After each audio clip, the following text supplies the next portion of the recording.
Hello friends, welcome back to my channel. મારી ચેનલને subscribe કરી, લાઇક કરી, શેર કરી અને કમેન્ટ જણાવજો કે વિડીયો તમને કેવો લાગ્યો છે. તો આવી રીતે ખાલી બોક્સ હોય છે તો આપણે ઘણી વખત ફેંકી દેતા હોઈએ છીએ, તો આપણે તેનો પણ રીયુઝ કરી શકીએ છીએ.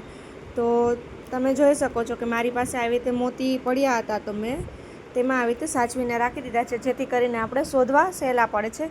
તમે એમાં નાની નાની ઘણી એવી ઝીણી વસ્તુ પણ રાખી શકો છો. સેફ્ટી પિન છે, માથામાં નાખવાની પિન છે, નાની નાની વસ્તુ મોતી છે,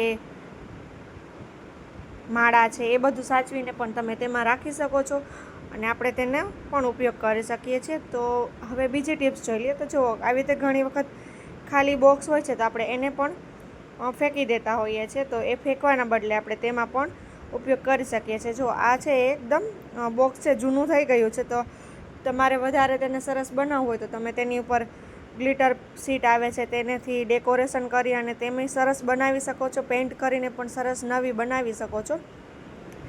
અને આવી રીતે જો નાની નાની એરિંગ્સ હોય છે, પિન હોય છે, એ બધું પણ તમે એમાં સાચવી અને રાખી શકો છો. તો મહિલાઓને એ પણ એક ઉપયોગી એવી ટિપ્સ છે.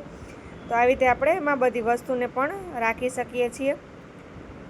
નાની નાની માળા છે, સેટ છે, નાની બેબીની હેર પિન છે, હેર બેન્ડ છે, એ બધું પણ આપણે સાચવીને રાખી શકીએ છીએ તેમાં. અને આવી રીતે જો પેન હોય છે તો ઘણી વખત પેન ચાલતી નથી હોતી અને આપણે તેને ફેંકી દેતા હોઈએ, તો એ પણ આપણે ફેંકવાના બદલે તેના પણ જો આ ઢાંકણનો પણ આપણે ઉપયોગ કરી શકીએ છીએ.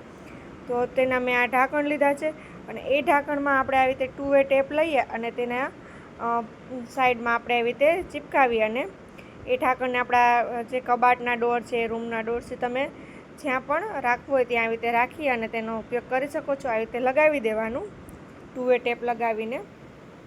અને પછી તેમાં આપણે નાની નાની વસ્તુને પણ હેંગિંગ કરી શકીએ છીએ. તો તેમાં એ પણ એક આપણે ઉપયોગી એવી ટિપ્સ થઈ જાય છે. તો આ પણ એકદમ ભલે નાની એવી ટિપ્સ છે પણ એ પણ ઘણી ઉપયોગી એવી છે. તો ઢાંકણનું આવું તો આપણે વિચાર્યું જ ન હોય, પણ એ ઘણી ઉપયોગી એવી ટિપ છે. તો જુઓ, આવી રીતે બેબીની જે માળા હોય છે એને પણ આવી રીતે તમે સાચવીને રાખી દઈ શકીએ. આપણે જે ખાનામાં રાખી દઈએ અને ગોતવી પડતી હોય છે, તો એ ગોતવાના બદલે, શોધવાના બદલે આવી રીતે તેના કબાટમાં કે ડોરમાં આવી રીતે આમ લગાવી અને ટીંગાડી દઈએ તો આપણે એ ઇઝીલી મળી જાય છે. અને એ પણ આપણે એક સહેલી એવી ઉપયોગી ટીપ થઈ ગઈ.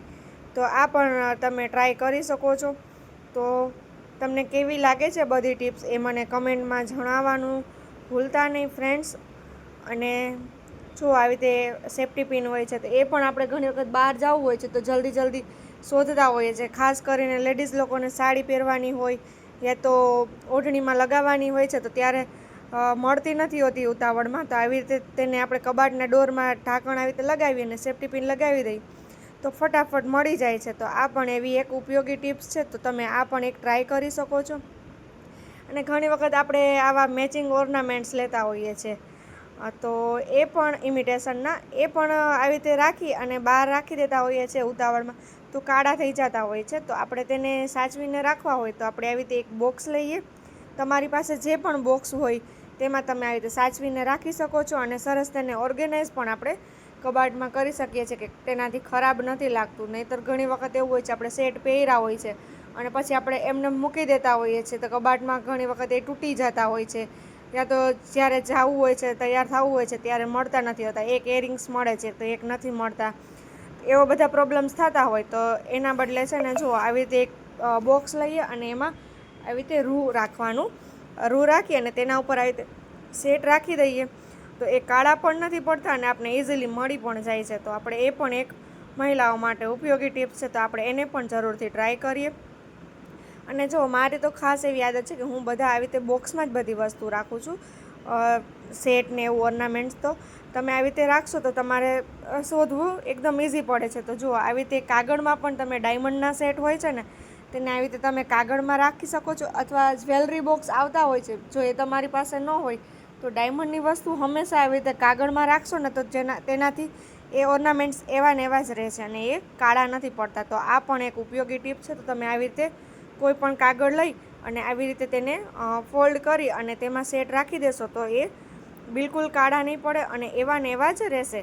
અને તૂટવાનો પણ ડર નહીં રહે અને જેમ આપણે રાખ્યા હોય તેવી રીતે જ રહેશે. તો આવી રીતે પણ એક તમે રાખી શકો છો. તો આ પણ એક આપણે ઉપયોગી ટિપ્સ છે. તો આવા કવરમાં પણ બધા ઓર્નામેન્ટ્સને સાચવીને રાખવા જોઈએ, જેથી કરીને આપણા ઓર્નામેન્ટ્સ એવા ને એવા જ રહે છે.